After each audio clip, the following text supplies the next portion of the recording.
नमस्कार दोस्तों। अब से पहले हमने लास्ट लेक्चर में डिस्कस किया था कि कांस्टेंट किसे कहते हैं, और अभी हम इस वीडियो लेक्चर में डिस्कस करेंगे वेरिएबल के बारे में। तो मैं आप लोगों को बताऊं कि वेरिएबल प्रोग्राम के दौरान जो वैल्यूज जिनको हम चेंज कर सकते हैं उन्हें हम वेरिएबल कहते हैं, और जो ये वैल्यूज हमारे कंप्यूटर की प्राइमरी मेमोरी में स्टोर होती है, जिनको हम किसी भी जो स्थान होता है वहाँ पर हम इनको स्टोर करते हैं, तो उनको हम कोई भी एक पर्टिकुलर नाम देते हैं जिसे हम वेरिएबल नेम कहते हैं। या फिर दूसरे शब्दों में हम कह सकते हैं कि किसी भी वेरिएबल में प्रोग्राम के दौरान विभिन्न वैल्यूज को स्टोर किया जा सकता है।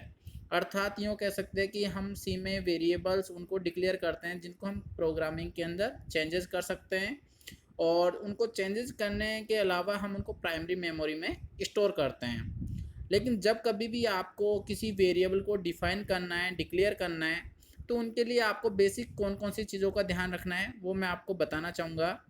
सबसे पहले तो हमें कोई भी वेरिएबल है उसको डिक्लेयर करना है, तो उसमें हमारे पास अल्फ़ाबेट्स या फिर डिजिट्स या फिर अंडरस्कोर से ही हम उसको स्टार्ट कर सकते हैं। जो हमारे पास वेरिएबल है उनको जनरली हम अल्फ़ाबेट्स अथवा अंडरस्कोर से ही शुरू करते हैं। जो हमारे वेरिएबल्स हैं उनके बीच में हम किसी भी प्रकार का स्पेस नहीं छोड़ते हैं।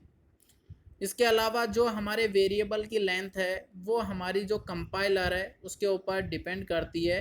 तो इसमें हम विभिन्न जो हमारी कंपाइलर्स हैं उनके हिसाब से हमारी जो वेरिएबल्स हैं उनकी लेंथ को अलग अलग से डिसाइड कर पाते हैं।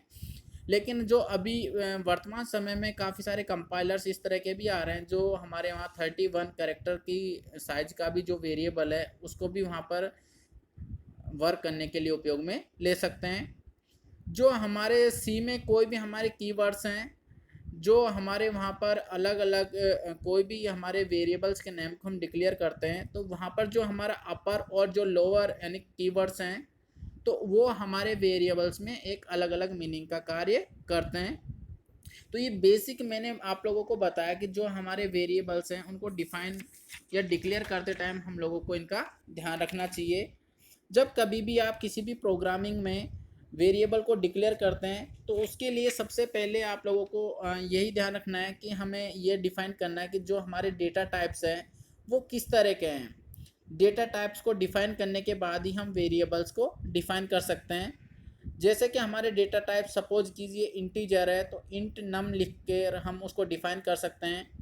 सपोज कीजिए वो हमारा करेक्टर टाइप है तो हम करेक्टर फिर उसके बाद में जो भी हमारा करेक्टर है वो हम वहाँ पर शो कर सकते हैं। फ्लोट टाइप का है जैसे कि हम उसके अंदर सम है, एवरेज है, जो भी काउंट करना चाहते हैं उनको डिफ़ाइन करना है। और इसी तरह से हमारा अनसाइंड इंटीजर है जिसमें कि हमारी एज है, काउंट है, इत्यादि चीज़ें भी वहाँ पर डिफ़ाइन कर सकते हैं। जैसे कि आप यहाँ पर एक प्रोग्राम मैंने आप प्रोग्राम की सहायता से यहाँ पे डिफ़ाइन करने की कोशिश की है। तो जहाँ पर आप यहाँ पे देख रहे हो कि सबसे पहले हमने मेन फंक्शन डिक्लेयर किया, उसके बाद हमारा मैंने जैसे यहाँ पे लिखा हुआ इंट N S Q C U F और एफ आई।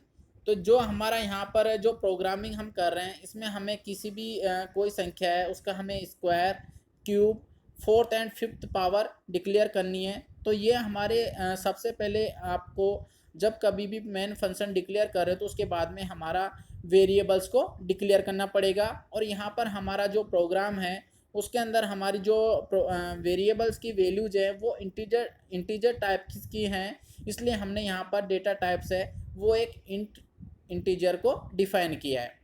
तो अभी हमने इस लेक्चर में यही देखा कि जब कभी भी आप प्रोग्रामिंग करते हो तो आपको कोई भी वेरिएबल्स हैं उनको डिफ़ाइन करते टाइम क्या क्या चीज़ों का ध्यान रखना चाहिए। साथ ही साथ जो हमारा वेरिएबल है उसके लिए हमें बेसिक डिक्लेरेशन के टाइम पर जो भी चीज़ें ध्यान रखनी चाहिए वो हमें यहाँ पर बताई गई है। धन्यवाद।